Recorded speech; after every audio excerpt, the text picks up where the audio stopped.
নমস্কার বন্ধুরা, chef Shrabani daily vlog চ্যানেলের পক্ষ থেকে সবাইকে স্বাগত জানিয়ে আজকে বানাবো কাতলা মাছের ঝোল শীতের ফুলকপি দিয়ে। রেসিপিটি বানানো খুবই সহজ, একবার দেখলে আপনারাও বাড়িতে বানাতে পারবেন। আপনারা প্রথম থেকে পুরো ভিডিওটা শেষ পর্যন্ত দেখতে থাকুন।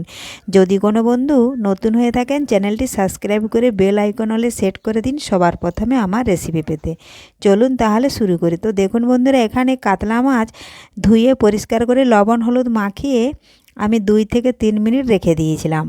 আর দেখুন এখানে গ্যাস ধরিয়ে কড়াই বসিয়েছি।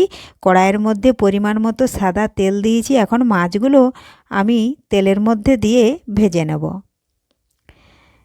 এ দেখুন এক একটি চাকা আমি নিয়ে নিচ্ছি, তেলের মধ্যে দিয়ে দিচ্ছি।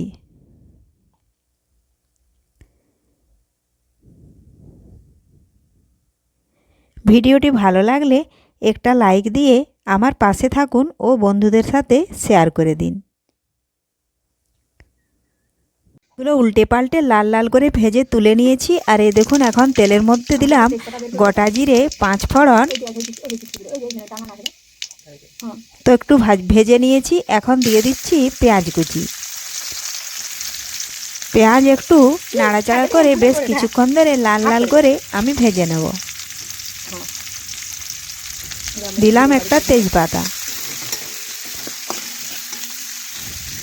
দেখুন বন্ধুরা, পেঁয়াজ লাল লাল ভেজে নিয়েছি। এখন এর উপরে দেব একটা টমেটো কুচিয়ে রেখেছি, টমেটোগুলো দিয়ে দিলাম আদা জিরে রসুন ও কাঁচা লঙ্কা বাটা।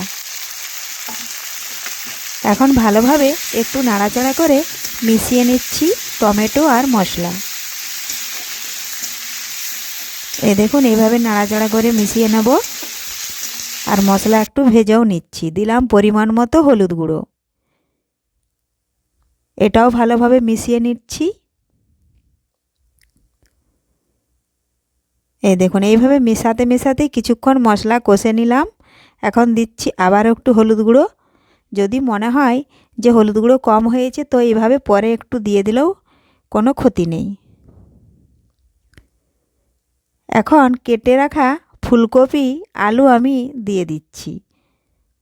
দেখুন আমি আগে থেকে ফুলকপি আলু ভেজে রাখছি না। দিলাম স্বাদ মতো লবণ, কারণ কম সময়ে খুব সহজেই রান্নাটি করে নিতে পারবেন। আপনারা পারলে আগে থেকে ফুলকপি আলু ভেজেও রাখতে পারেন।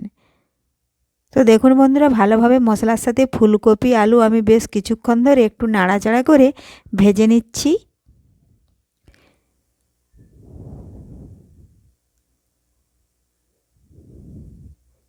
এখন আমি একটু মশলার বাটিটা ধুয়ে একটু জল দিয়ে দিলাম।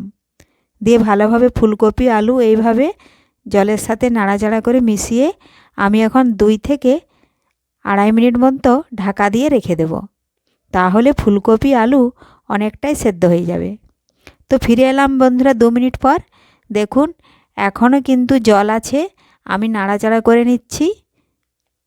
এইভাবে নাড়াচাড়া করে আবারও কিছুক্ষণ রান্না করে নেব।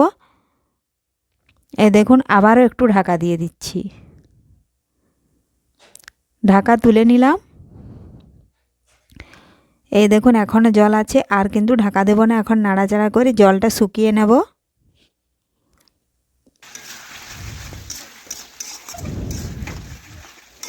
এখন আমি ওপর থেকে দিয়ে দেব কিছুটা লাল লঙ্কার গুঁড়ো।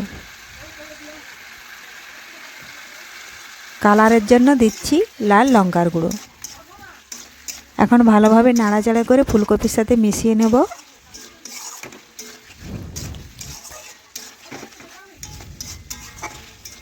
দেখুন মেশানো হয়ে গেছে, আর জলও কিন্তু শুকিয়ে গেছে। ভালোভাবে ফুলকপি আলু কষানো হয়ে গেছে।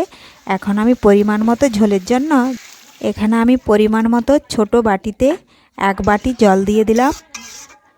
দেখুন এখন নাড়াচাড়া করে ভালোভাবে একটু এভাবে নেড়ে দিলাম। আর জল কিছুক্ষণ ফুটে যাওয়া পর্যন্ত আমি অপেক্ষা করব।